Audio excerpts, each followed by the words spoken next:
Hello, my beautiful souls. Welcome sa ating tarot reading session. So, keep in mind, general reading po ito. Maaaring mag-resonate, maaaring hindi.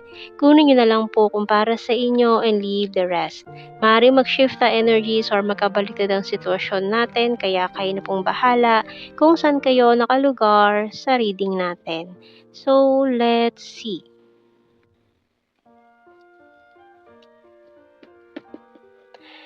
Okay, wow. The music and playing cards. Uy, the bell, binoculars, and teddy bear. Okay, so maaaring ito ay isang childhood friend or childhood sweetheart na medyo matagal tong relationship ninyo sana, kaso nagloko pa, no? So we have here binocular. So, nagmamasid siya sa'yo ngayon, watching you from afar, from a distance. So, maring long distance situation kayo or this person is stalking you. We have here the coffee. So, nagbabalak siya na makipag-date sa'yo ulit or i-take you out in a coffee date or kung ano man to. So, we have here 3 sa bottom card natin. So, parang kahit na gano'n ang tagal niyo ng magkarelasyon 'no, with this 3 ang lalim na ng roots niyo sana or nung pinagsamahan ninyo. Pero parang nasira pa 'no, parang nagkawindang-windang pa itong mga sitwasyon. So, tingnan natin sa ating tarot cards. We have here the Ace of Pentacles kasi gusto niya ng new start of a new beginning with you or gusto niya ulit mag-offer sa'yo ng commitment. So, we have here the Page of Wands. So, it's parang good news or a message, communication, call na manggagaling from this person. We also have here the Queen of Swords and the Nine of Swords. Kasi parang binabagabag din siya ng konsensya niya sa ginawa niya sa'yo, sa kung nagloko siya. Kasi parang ang tagal ng relasyon niyo nitong taon 'to tapos biglang gano'n, eh. 'No, sayang naman yung pinagsamahan. Three of Wands, maaaring nagkaroon nga kayo ng long distance situation.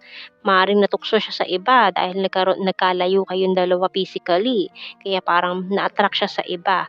So, we have here a Two of Cups, Knight of Swords, and the Seven of Swords. Talagang deceptive energy 'no, and maaaring for some of you nilihim pa niya itong mga naka-flirt niya, eh, parang flirt-flirt lang, parang wala lang daw, eh, for fun lang daw yoon na naging karelasyon niya pero parang nalaman mo pa kasi parang may nagsumbong sa'yo na, "Uy, ganito yung ginagawa niya, ganun, ganun." Tapos yung isa naman nung kinompronta mo todo deny.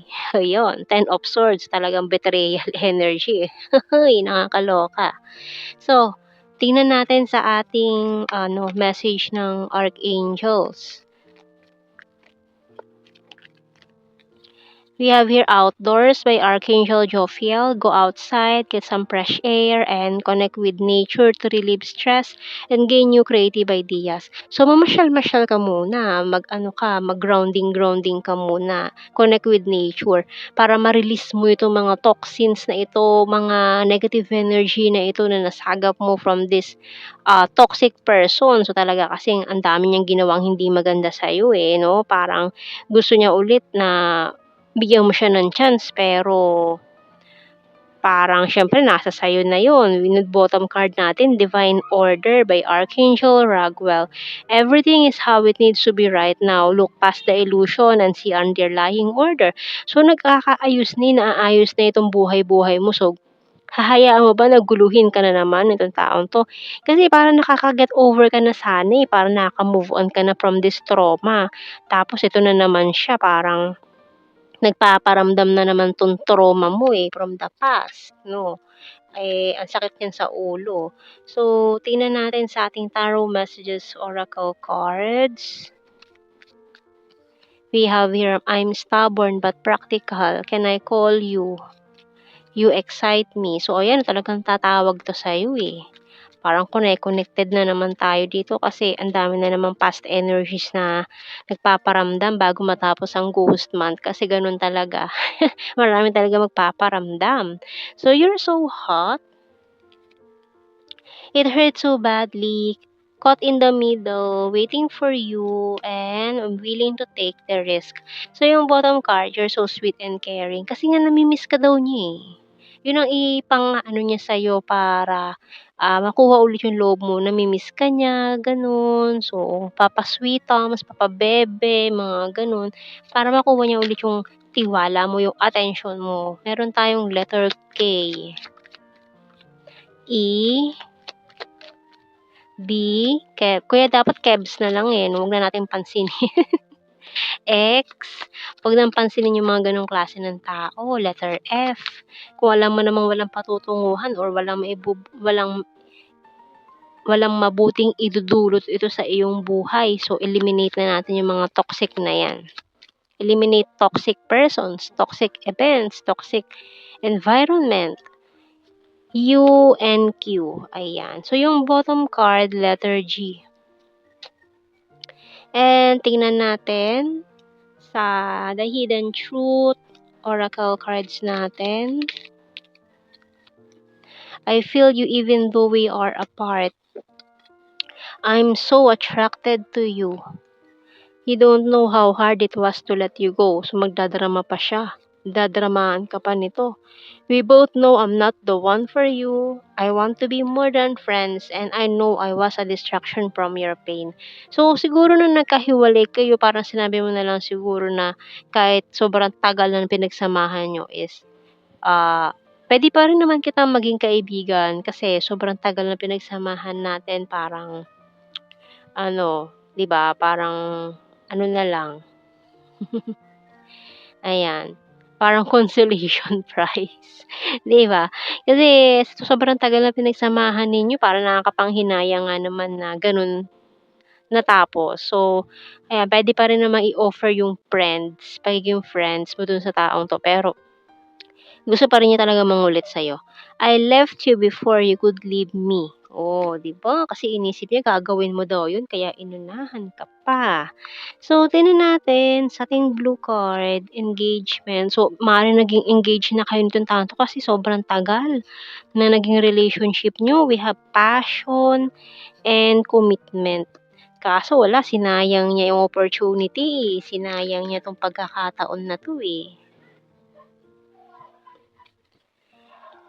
Tapos tsaka siya manghihinayang na sobrang tagal niyo tapos gano'n, 'di ba? So, sinayang niya lang 'tong pagkakataon na ito, 'tong magandang connection sana na ito. Kasi okey naman kayo noon, eh, tapos sa isang pagkakamali lang niya, oh, 'di ba, sira na lahat. Ang hirap ng ibalik.